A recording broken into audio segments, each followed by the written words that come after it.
wala musidɓe wonɓe sivude Mariam Touré no kala ka wonti ɗo assalamu aleykum haray miɗo salmini on ko fota wona seeɗa miɗo jarni on mourade moƴƴiro musidɓe haray ko ngalaw molanaɗo heɓuɗen ka jemma ɗo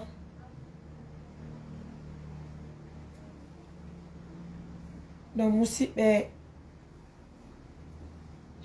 ono wonɓe suivude la fo nokku kala ka wonti ɗon je vous demande d'abord de partager l'émission très bien partageane émission on toroɗen Allah ranɗo subhanahu wa taala on yo Allah dandu en suka ɗiɗo piiji kawa seeji ka meɗen haray ko hunde hulɓinide mouradu moƴƴuru voilà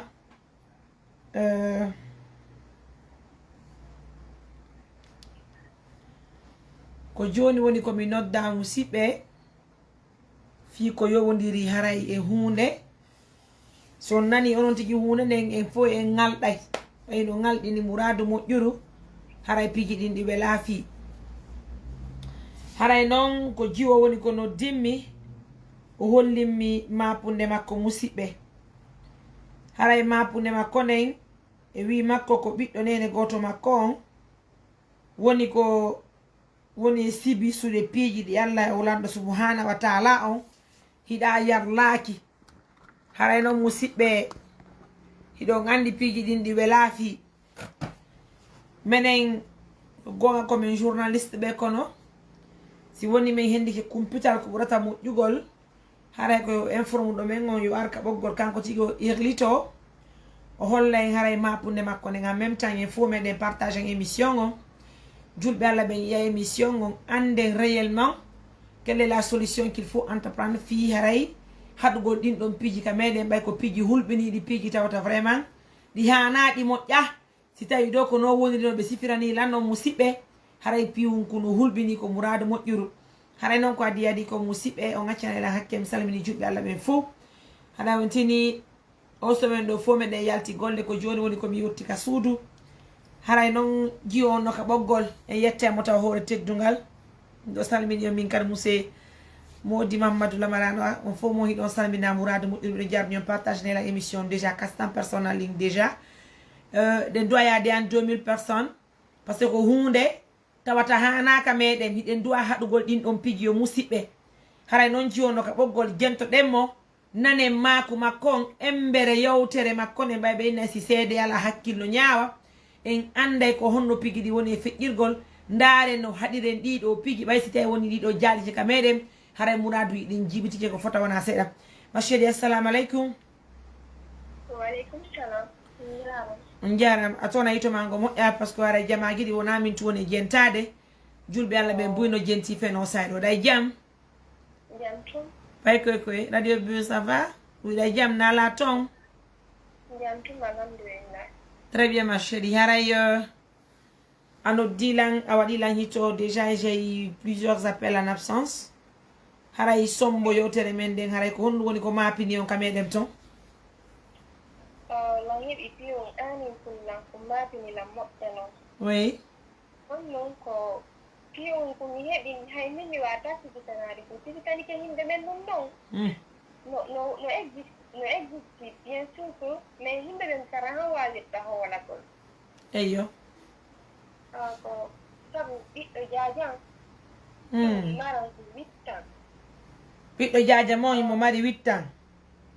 on tawna yitongo moƴƴa fiyo yimɓe ɓen falto ko yewton kon ko ɓiɗɗo jajam maran ɗo 8 ans jiwum ni togoto ko ɓiɗɗo jaja mo himo mari 8 ans baaɓe makko feedino e biro makko heɓi faydi depuis ɓe jummidiri ɓe wondaali sino ko heɓuno kunjum kon ɓe wontidaali faydi quoi fof bay makko noon ko extérieur woni noon wartiga ɓaawa tawi yo wawata heftugol jajam hannde kadi tawi ko yo jombu jiwo goo ma o jombi on jiwo ɗon ɓe ari ɓe woni ka maɓɓe Conakry ga ɓe ƴetti ari ko neni an e baaɓe ngam men fof wonnode uɗi jumɗum ɗo yimɓe ɓen ka famille ɗi indi yo ƴettu ɓiɗɗo makko on ma Allah waɗi o jombi yo ƴettu ɓiɗɗo makko on o naɓa mo ko jombi o wona toon Hari gorko on famindire ma chérie. Gorko on ko jaaja ma jombi. Neɗɗo seedi. Jonno mo jombi famille on kadi jombi tani mo jiwo wonde ko famille amen kadi ton. Eyyo. Ɓay noon ɓe jombidiri ɓe gayni ɓe inni noon. Wo yimɓe ɓen ka famille inni woyɓe jatti bobon e jungaɓe minen bobon ko minen andi. Depuis ko heɓa ko minen liɗimo ha no foti ɗo ni ko ɓay makko ari jattimo. Konto nene bobo woni? Nene bobo on yehino Amérique. O yehi wacci bo makko on ɗo? Mais avant que yo yewde Amérique hay bobo on déjà o jattanoma baɓe makko jaɓatani men dara bobo min inni men falayigol bobo o jaɓata mi yehi kadi ton eneta bobo on daroma yo waɗu watti o andami ɓay mo andi meɗen yiɗi bobo o jaɓata. Jiyunko no mari 8 ans? Mo mari 8 ans. O jattimo heɓi duuɓi jeelu? 2 ans on wi woni arde depuis o jattimo. D'accord. Ok. Jon noon ɓay o hootini ko ɓay makko woni. Oui. Ma chérie, reste en ligne. Hein. En fait, mes amours, mettez-moi les cœurs parce qu'on tient et signale des vidéos. Hein. Je ne sais pas la raison. Hein. Donc, il faut que nous coupons la vidéo. Hein. Donc, mettez-moi les cœurs, s'il vous plaît. C'est très important. D'accord? Sinon, ils vont tout de suite couper la vidéo parce qu'ils ont déjà tenté mes signal de vidéo. Je ne sais pas la raison, franchement. Mais ouais. Vas-y, oui.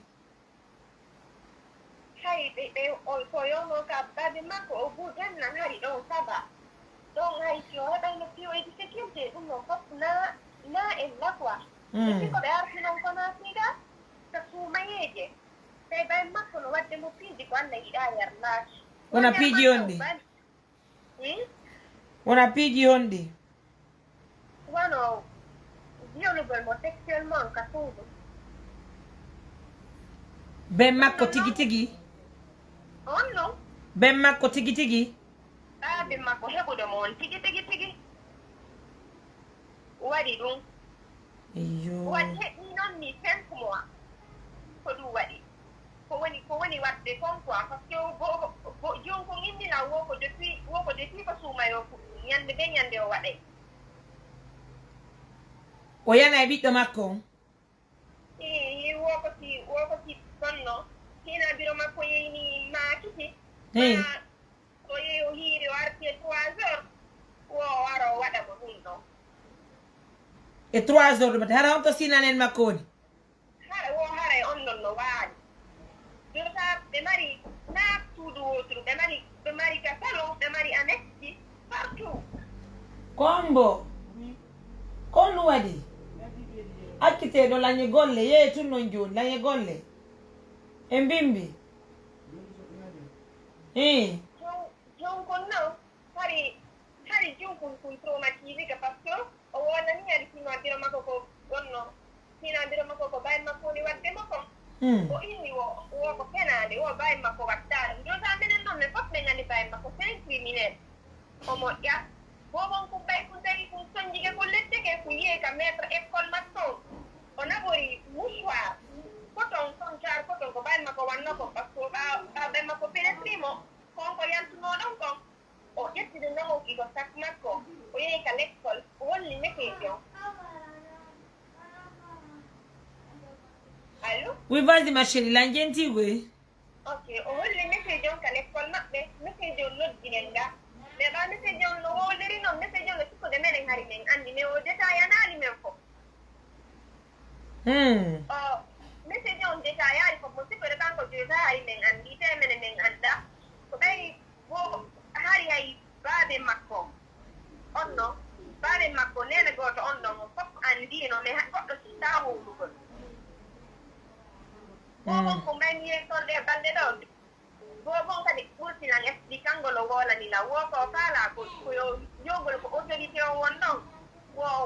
o denota baaɓe makko min ni nene jeto a wawata wadde ɗum ɗon taw an a boobo an tum sa yehi a woori haala ma kan ƴettetaake fayi par ce que ko a boobo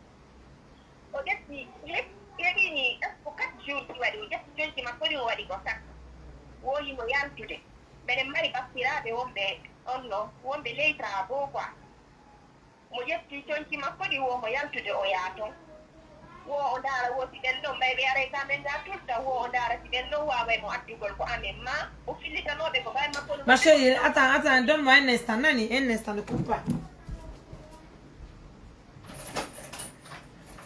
hey.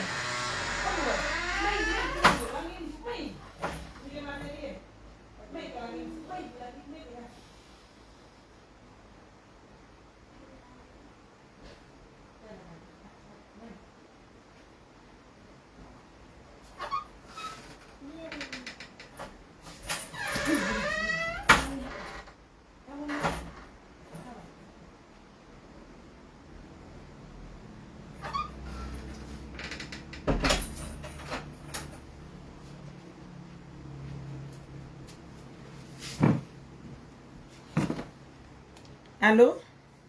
Oui. Désolée, nani? Ok. Oui, explique de ida mettre ma commande non? Non. Mais pour moi, ko hari 2 ans andino quoi. On a bañino o jommino preuve di makko di fo mettre di makko mais makko non nottine bobo ko ngala ko tay makko jaba taw yatta ko yaar yeno ngatto jaba to yimbe ne to bobo ko wona yimbe ben ko watta ko won mo watte ko ka fuuti ton quoi ko bayno wi école o tay alamo wona na o naɓori ko utilise ko ɓay makko utilise ko ɓawa waɗi ko kala ko pour la première fois o naɗi o jondi mesujo noon mesujon noppi baaɓe ngamen ga ɓay ko ɓen ɗon mo windi numéro janen ɓe fof ko ɓen ɗon mi imo ko ɓen ɗon o andi mesujon noon expliquani baaɓe ngam ɓe o jeta yaali mi sikkude menen hari déjà min andi mais baaɓe ngan aɗi ɓayɓe famali ɓe ɗeftali o solno quoi ko ɓay noon bobon ko noddi ñanden biro makko kanko biro makko ɓe yewti o woɗani biro makko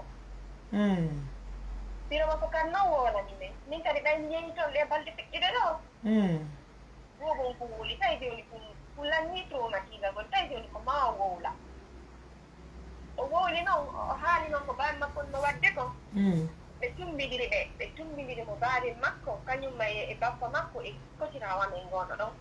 ɓeni woyo bobon ko fillita koko wowli kon bobon ko filliti tum bay makko maɗi bay makko ni o esti o feetali tumɓe oɓe ɗon wo o feetali ɓay ko ɓiɓɓe ma o watama toñugol bay makko nini alata suudu ton mi anda o hon toñi wono o arta e ɗe balɗe ɗon ma chérie ko hombo an explique ma o histoire o kaɗo ko bobo o woni jum marko ko witta ko kanko explique ɓayo explique ni on sœur ma en yon nene jinku même pas déjà hay me vooli par ce que on ɗon mo woni capable waɗugol ɗum ɗo fof ne en andi bon en on a gonga on peut pas dire parce qu'on attendait à voir il attendait mo waɗe watande on a gonga d'accord mais nane ko nodduɗa ala mi inonomas de préférence mi fala yoddugol e jiwon tigui si elle même mo wawi explicagol est ce que réellement ko gonga d'accord ça c'est la première des choses que je veux savoir deuxièmement kadi est ce que en réalité ko gonga est ce que haray wona sabu ko jeune jo yani comme bobon ka jiwnkun ka moɗon est ce que wona on façon fop woni wadde han justement mi joɗon sukaɗi ɗo piiji d'accord premièrement ni on ɗon ko kotan ko fotirawan ko nene makko e nene on ko nene goto baba goto fanni on fof kum sali wowlugol ɓe fof maɓɓe mais min ko mi woni jum tesa ko mi woni toolaje on fanen ga nenan en sala kadi e noon sugol mais min ko mi woni hiide fommo wadde alalaw welde goto wowlaali mais ɓaylan andi donc Facebook ɗo nan no gasara o wawayla wallugol ko ɗum waɗi ha mi inni yo mi noddon mi expliquana on ka an o bobon kon kadi mo wawi expliquegol réellement o wolano o bobo noon o kenata o watinugol mais probléme mon kadi ala ko nodda ko won noon o permetaka noddugol soit janogo ala ɗon sina ara min la way sacrifice hoore am mbiya ononi bobo yewton ye bobo mo witta innuɗa ɓe bonni wudere bobo wallahi Allah nyala intérêt toni gol ko botan famille on non ko no famille on yinne hore ndu Muradu na famille on kadi populani andugol andi ko c'est criminel o menasi do nena wonyo ware nena o menasi bade on wonyo ware bade ngam men ko tay jaaja mo jombuno yettuno wona dimmo ko bunker woni wo fellem e famille on popotelo ko galle ben poppo fidi ko do yetti mo na imo kaba nyanda ko kaba ko dia ona imo ka ko honto wona imo tan ne be woni han katroro arti mo ka so wo hulbine ko ni jaaja hay ko reedu e kunju don kadi onon hay don andi dum don fo o hulbini jaajama voilà din don piji fo wadi andi bay ko fami ni nan ene makko ko nene goto baba goto ko fami nelo itti mo ko biddo ma enne do hule wadi gol moni ko boni tita fami no nyaali ke roy e kambe dum no ko min betani deti jo hore am parce que ni bobo ngono sanjade ha bobo ko da ko de fiyo gol ko police fami enen gago ene yo mamo fop no yimena ngi badi no fop no yimo ma bobo me ko solution mo ni ala yo bude kala ka yarude fi bua onno ka police quoi on nabi bobo ngalaptan bobo na baka to kalaptane ni ci don sala ono so don wakki ni kan mi takbe ti e ore na be bobo kalaptane tel mon te la woni confiance parce que ni bobo ko yono to metia ko wolli na ni o inde lam tapan tan makko ko le re do musu de mo ko yi sakiti na yo de ton on man kari bobo o wa tala piji do wala halande ni ko piji mo ko ba no woni non haali de ko don ga ni ko la ki on dai di do ko tanko tunge ben do woni to wala ni tan o mo ma chérie Johnny onon gila kunji ou fudda dole gol yad la 5 mois c'est ce que tu m'as dit on aronku Johnny façon dont tu m'as appelé aronku immagol yaka police dénonce non si dande que hi il y a une part de vérité là-bas andi ari ko fiano mi wada mo neni an tabe innu to be ar nyaagi tira lan kimo o ti ni la riski la wadde parce que la ngandi e anda ko be ni no la yomi sanko ta yomi ter so pa le dari la boago a chaque fois ni ma ni ngai video ba wa technique ki ko pido bobo ma ko punti kai video voir bobo ko ni ne kunya mata kunya na ne kunya mata alors punti ya anu ko no bawo kon nu jaajama inni nu ka jaajama jombitanoma jaajama jomba ne bali ko jomba me wala ta na e ko be ma mo ko ni na kan do ni o yana e ta ko tu fami o ta o ne ko no andi mo ko di kringi ko watta ko konto e quartier yidi be woni Conakry tambe ko bambe to d'accord mais baye way wadde émission hande do taw sen wawa na bude bobo jam kalaptan me wawi de ne ulle na ndo wawi de non ko bibi to kara mi wawla mi kano ko ya no woji me bu on bendar de ni ti yo gongon na mo kalaptan na wawa de ko bibi ko ki yo nunca dico tutto detto bobo ngara su da mo mi hare wata mu ko si do nawol nan haali jonnon jaajama kanko ronku iwde leyde porto arana bobo makko mo hebi on kanko nani inde bobo makko on dolama kanko mo wayi ana golo fonto e hore dum do hara rienne hara au fait mi famali au fait kanko ko ni tara go wa yaari ne bali mo ya ko avant ko yaani no kala gol bobo ne bo ay tuwani o wa to nene bobo yaali woni si nene bobo yehi ma dum si pati bobo yehi ko hakkude ni Allah hen to bobo si tay woni kono woni o hen to bobo ma dum lamugo ya hen do bobo awawa ta dolugol biddo ma mo jibinda reedu doga sunna e farilla etta on bobo dolamo ennan fando witta si tay dum do woni gonga haray laamu ngun no duwa e julbe Allah be no duwa wadde sariya e hore o do ko sitay woni ko gonga tanto mo holi woni no holi tro hore ma ko tikko de goddo wa wawantamo hay tus ɗon jonde ɗon kanko ene noon ɓe sonkino tan yettiti kettugol bobo ɓe naaɗi juuɗe koyɗe ɓe rongi wo baaka ɗen serment depuis kadi ko wandino jajan jombama wo hande kadi min waɗa hettugol bobo jonno ma chéri ko ɗum woni faale ma min faale am opte o wallumen hay minen saɗa taw men ta bobo hara ka faliji amin gono ton hara bobo yahe won am ɓe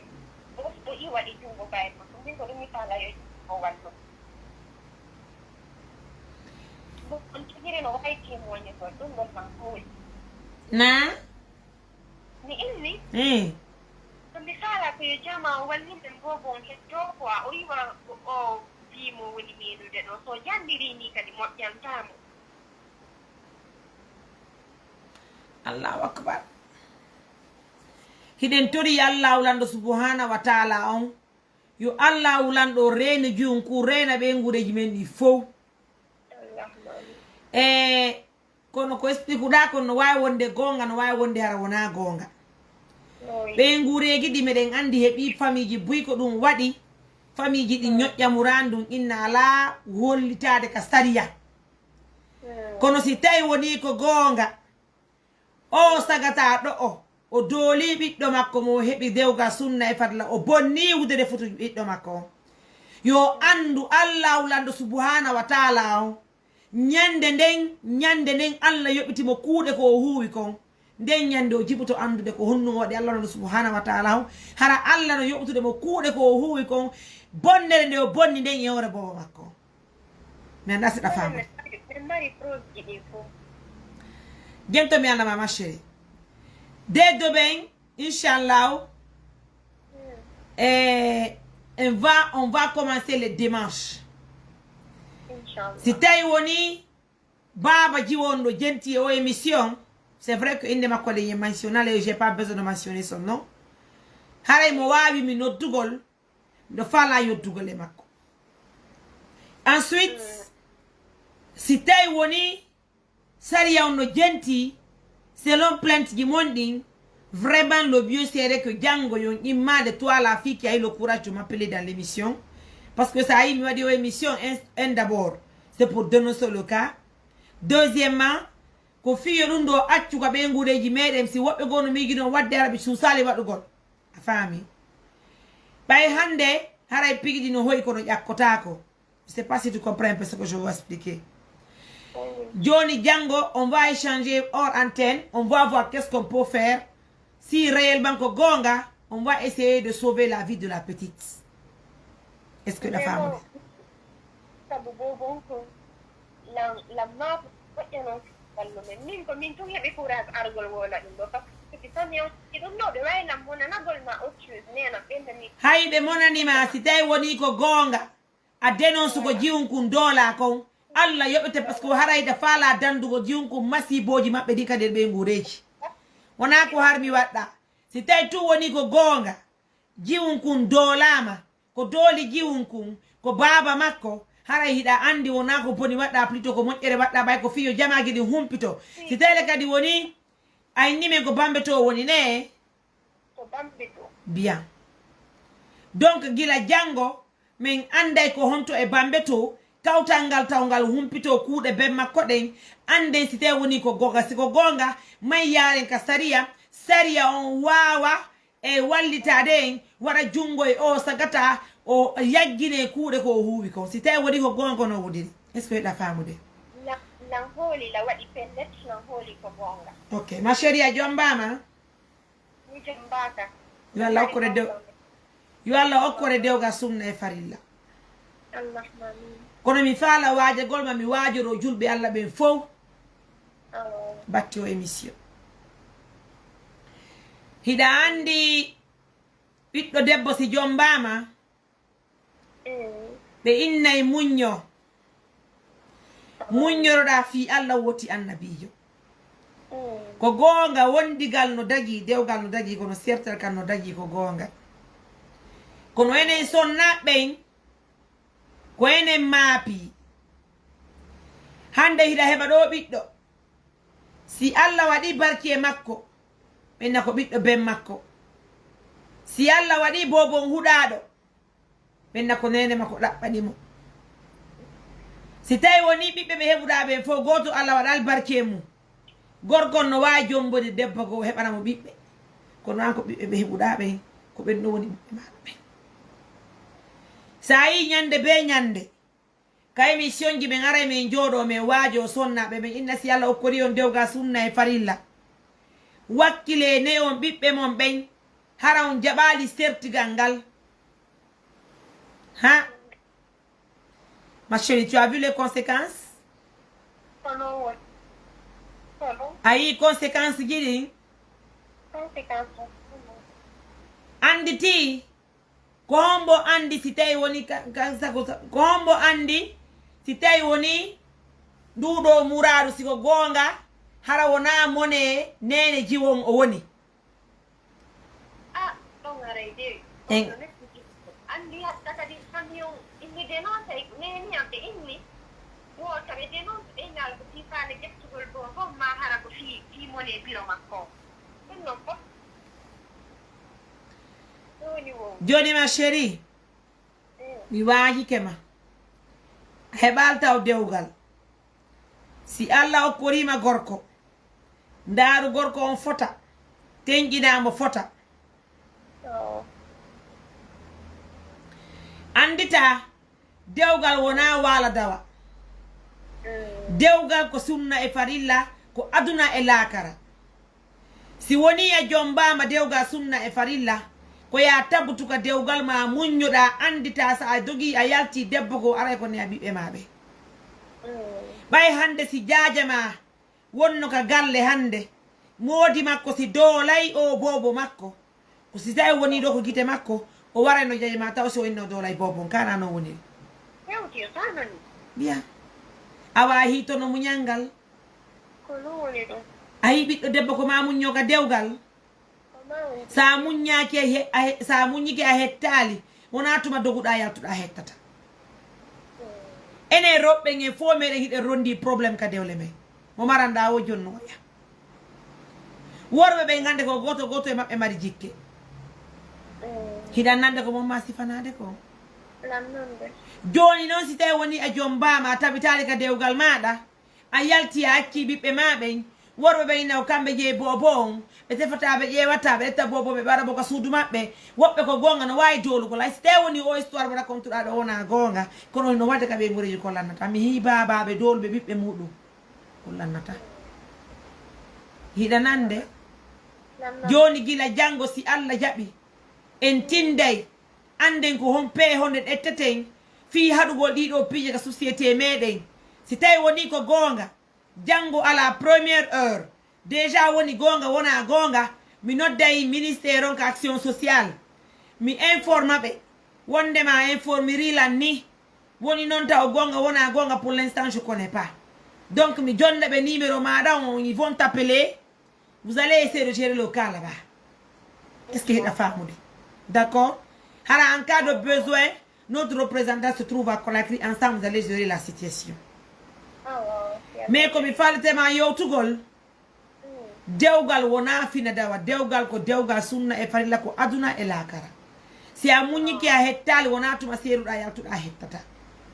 kodi muñal men ngal ka dewgal me wona faale worɓe ko faale muññagol naata aljanna si tawi woni a ɗoftiki moodi maɗa a muññoriki fi Allah woti annabijo hande worɓe ɓen ayiyay ɓe ara ɓe tawa yummirawo ɗo ɗe ɓe yana ɓe joora yummirawo ɓe viola yummirawo si tawi woni annene boba yalti accidi gorko maɗa on e juuɓe maɓe e sikkude hande ɓe worɓe maɓɓe no huula Allah mais grande sœur on gorko mo wondi ɗon ni mum on moodi makko ɗo debbo hay goto miijotako heɓugol on moodi wano on ko waɗi ɗo tindi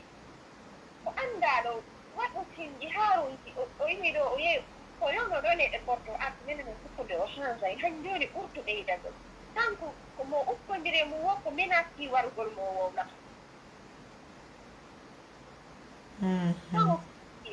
ɗum woni yiyata o accanta hay goto ok joni ma chérie cherche à joindre la petite maintenant mbay kono neɓɓi joni kuppuɗo noddanalan jajama leyɗe porto innamo miɗo faala yo ɓen tindu joni ko ɓuuri raɓɓutude nani À tout à l'heure, ma chérie. Moi, je vais continuer l'émission en attendant.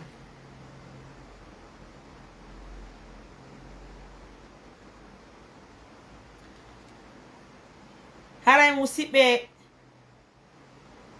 e feewo émission mo wonde wadde taw je vous informe que haray e juulide no darnaka meɗen Sangareya juulirde juma nokkure ko wiyete ɗon kullan haray en toute sincérité piiji buyɓe hatton gini ka jamiu maɓɓe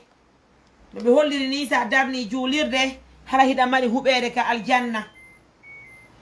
haray assistance élémentaire d'urgence no fewtide julɓe Allah ɓen ko fof kala falalo yo mbuɗi mum tawe e nder jamiu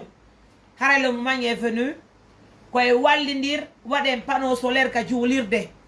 wannen ɓe kon haray waɗanayɓe toon ɗe micro ji ɗin hara si ɓe waajade julɓe Allah ɓen fof nanay hara tigi tigi on jaami on o timmi ko duwa timmude kon si kon jiɗinno ton micro ji ɗin fof ɗo tonɗe haut-parleur ji ɗi fixama pano waɗama hara heɓa ampoule ji 15 ka nder juulirde hara babiraɓe meɗen ɓen seeno to subaka on hara wona torsuji ɓe jogiti ƴiyamum layli feƴƴuɗo ɗo ko torsuji ɓe hutori ka juulirde kala e meɗen marɗo feere tawde e ɗum ɗon haray no labayi no foti ko murado moƴƴol ko fi waɗugol panneau solaire ka jamiu kala kadi marɗo feere walliti en fi paquet 10 e tapis turc ji ɗin ɗon kadi ça va nous coûter un montant de 10 millions fi tapis turc ji ɗin ɗum ɗon kadi hara waɗani hoore moɗon si mawɗo yeehi salligike juuli e hoore on tapis ka juulirde sa heɓali baraji a heɓata kuddi musidɓe siko fi kadi ndiyam kala e moɗon ko wawi wallitori en haray yo Allah hokkontiki baraji ɗin okkira mo fi Allah woti annabijo haray noon musidɓe ronkere nde waɗi moƴƴa o yinayi miɗo soƴƴade ko moni wadde émission ɗon ɗe kono haray miɗo tori on jeeji on onon ɓe wonɓe lañi sibude nder aduna Allah fof mi toroto mi jeegiran no julɗo jeejirte ɓiɗɗo debbo si jom mbama yo tabuto ka dewgal makko o muññora fi Allah woti annabijo o muñño himɓe Allah wulanɗo subhanahu wa taala on tagimo tawi ko sonnajo ɓiɗɗo debbo ko hanuɗo muññagol e dewgal makko ngal o muññora fi Allah woti annabijo o muñño ɓayi Allah tagimo tawi ko sonnajo taw ko ma o muñño on tini ko watti e muɗum kadi musidɓe mettez-moi les cœurs ɓe signali vidéo an o moƴƴa ko watti e muɗum kadi musidɓe haray fayntin ko fi ndu muradu ko oɗo jiwo expliquani en kon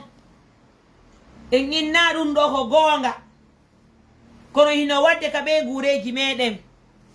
ɓiɓɓe worɓe doolayɓe sonnaɓe ɓe Allah itti barki e mum par ce que ko ɗum woni Allah mo itti barki e mum sina ɗum siɗa faala debbo a jombay teŋa wontida e soddama ka suudu kono aron bonno situation jiwoy koy woɓɓe yamata futtugol ha en endinaɓe meɗen ɓen andite Allah ngo ga sakkoɗano Allah no suti kuuɗe meɗen en fo meɗen ko Allah tagi en ko Allah kadi no suti kala ko wonden e huude wawata suuɗagol Allah walaɗo subhanahu wa taala hiɗen andi le hande sa'i men ko fewndi ɗo sa waɗi hunde ka meɗen ɗo ya habbo Allah no yoɓuma ka meɗen ga min lasi ɗon faltade kala anduɗo wuuri seeɗa ma ye pooma si ala ko waɗana ɓiɗɗo debbo surra ɓiɗɗo debbo wota bonu situation ɓiɗɗo debbo si tawi woni nde hunde wadde ɗo ko goonga hara hiɗen tori Allah yo Allah yoɓu oɗo sagata ko ɓuuri raɓɓutude julɓe Allah ɓen fof humpito kuugal o sagata ko o waɗi ndumurade ɗo musidɓe si tawi kadi woni hiɗon jentila nokku kala ka wonti ɗo e nder aduna Allah o hara e fof immoɗen haɗen nduɗo muradu ka meɗen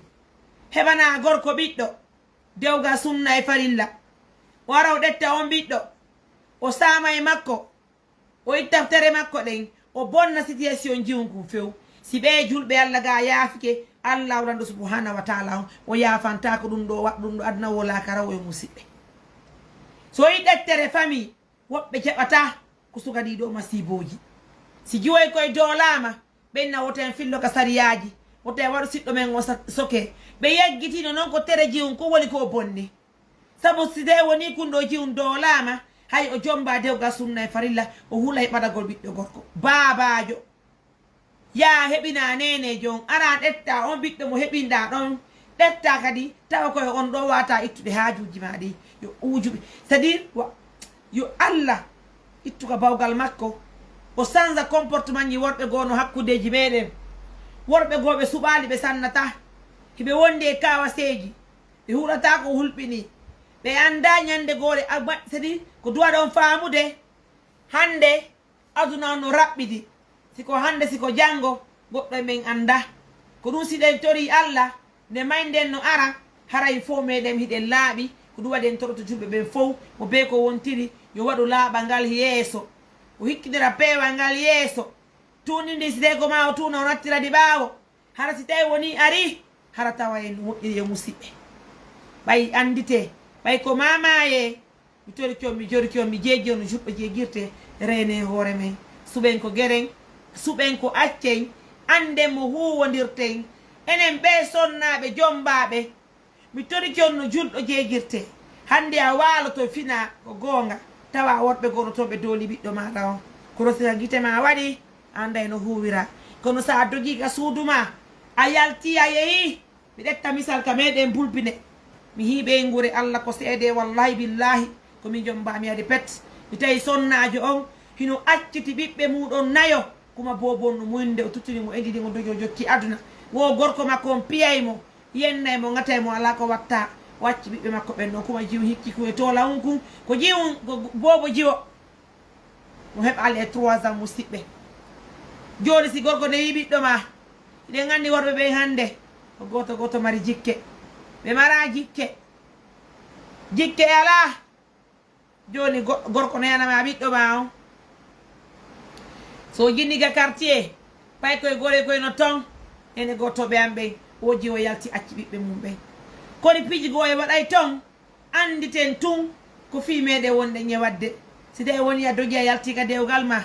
ɓiɓɓe ma ɓe noka suudu anda si ɓe ñamude anda si ɓe holtude a anda no ɓe wondiri yo gorko ka nder galle haray piiji ɗi no hawni mi toriki on mi jeeji on no julɗo jeegirte kala ɓiɗɗo debbo jombaɗo dewgal sunna e farilla miɗen toroniri ye muñño ka dewgal me muññoroɗen fi Allah woti annabijo sen heɓa nafa en heɓata rorra e muɗum si tawi woni ko ma seede on wota on accu ɓiɓɓe ɓe heɓuɗon ɓen nawore ɓiɓɓe ɓe heɓuɗon ɓen ha ñande ɓe andi ben maɓɓe hara ɗon andi hihiɓe ƴoyi ɓe wawa e sendigol ko moƴƴi e ko boni kono si on acciti ɓiɓɓe ɓe heɓuɗon ɓen on ñinni ɓayo gorko faala kala mi dankanta ko mo hara on ni say ɗum ñande janggo yo nene goto mbiɗa layo mbiɗa enata on mi toroto kadi julɓe Allah ɓen fo surtout laamu ngu yo laamu ngu waɗu sariya hulɓiniɗo hoore ɓe sagataɓe dowla ɓe fof pay koye jiwoye musidɓe innugol a soka e sagataɗo lebbi lay debbi joyi ma hitande hara o ittade ko bonde ko ñewre o jiwo si tawi woni sagata dolɗo ɓe on ɗo ɓe ittani hoore makko nden janggo rewɓe doltanoke kono laamuji men ndin hande ayiyayi ɓe dagina ko wiyete kon criminel ɓenna keleyagal no dagui ka laamuji maɓɓe ton ko ɗum woni battine dewle men nde ɓenna keleyagal ngal goyno dagui gorko no wawi kelagol waɗa ko faala namede hande dewle men ɗen tigui tigui on ɗe mara teddugal ɗe mala valeur sina ɗum enen ko anduɗen ko wuuri seeɗa e maya e pooma ɓiɗɗo debbo si tawi woni namodima hana yaade hoɗaka makko ko hanuɗa ko pottodigol on ɗon haña ndella ko wadewga sunna farilla o kono wona ɗum woni fiɓɓe ka ɓeɗen haɓe musidɓe haray do fi nduɗo murado en jokka e dowan anne siko gonga en fo haɗen du ɓe waɗa sariya e hoore o sagata ɓe andinamo huwi ko Allah wulaɗo subhanahu wa taala yamiramo kanko sagata yo Allah yisinge yo Allah wulanɗo subhanahu wa taala yo dandu e masibo ɓe worɓe ɓe hulata Allah woɓɓe maɓɓe no toon Allah ko seede hiɓe hoore ngol laawol kono ɓe senidira ko moƴƴe ko ɓe boni si tawi woni an gorko a wawi sambugol e ɓiɗɗo ma waɗama ko Allah hiɗa yallaki haray mon frère yo Allah yoɓe yo Allah ittu ko bawgal mum yoɓama si tawi woni a bonni avenir ɓiɗɗo maɗa on fi soñdia fi mone nene kun jiwum haray meɗen toli Allah yo Allah yoɓe ko ɓuuri e raɓɓudude musidɓe awa enen kadi ɓe neniraɓe hiɗen duwa andude huude wontere ɓiɗɗo ko baaba jeyi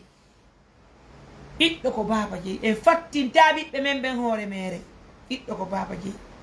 ko ɗum waɗi ɗo yo ben makko newdemo hara ala ton si a jombama tabutu ka dewgal ma tabutu muññoɗa yurminama wonduɗa on si o gorko wi ƴawru ƴawron so wi joldu joldo kono si a suɓali a sannata o suɓalo sannata nene goto ɓenɓe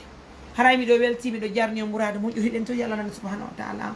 yo allah newnan en laaɓal yalta e nduɗo mouradu yo allah dandu en masibo ɓe worɓe dooleɓe koye paye koye yo allah pottindi en ɓe woni ko few few few few few yo allah hisi gen yo allah hisi gen yo allah hisi ɓiɓɓe meɗen ɓe koye jiwoy bobotiwoy yo allah reenuɓe feeɓe worɓe ɓe woɓɓe maɓɓe to ɓe hulata allah hande ɓe hulata allah ran subhanahu wa taala mbiyan yo allah dandu e masibo maɓɓe yo musidɓe yo allah fottindi en mudiɓe ɓen ɓe okkora sonnaɓe ɓe heɓani dewle ɓe ɓe seeda e o hiila o yiya illah berumaɓe ɓen yo allah tabintinɓe ka dewgele maɓɓe okkora ɓe ko wuuri barki dande en ala e wayata musidɓe haray ko mariame touré journaliste ƴonɗo ka meɗen mamum wadde o émission mbi o ronki moƴƴa ronkere nde no yafata wona seeɗa haray ɗo inchallah janggo si allah muuyi en toppitoto e murandu annen ko honno wawde wadde fi sofugol konno jiwu si woni jiwu ko holli ko goonga kono wonidi gorko o yeddi haray yo andu himo mari landal gaboru déjà o yeddi o yedda hara himo andi ko honɗum habbimo o dooli ɓiɗɗo makko mo yaltini kadi e reedu makko yo allah yoɓu kañum gorko haray noon onon kadi noddaɓe men ɓen kadi sifano men ɗiɗo piiji haray meɗen toɗi on jeegiti on faynti ye wawu tambitagol murandu moƴƴa moƴƴa ɗo e suka ɗiɗo piiji hewde hakkudeji meɗen haray miɗo weltani yo musidɓe o ɓe siwde assistance humanitaire d'urgence haray en sayji araɗi kadi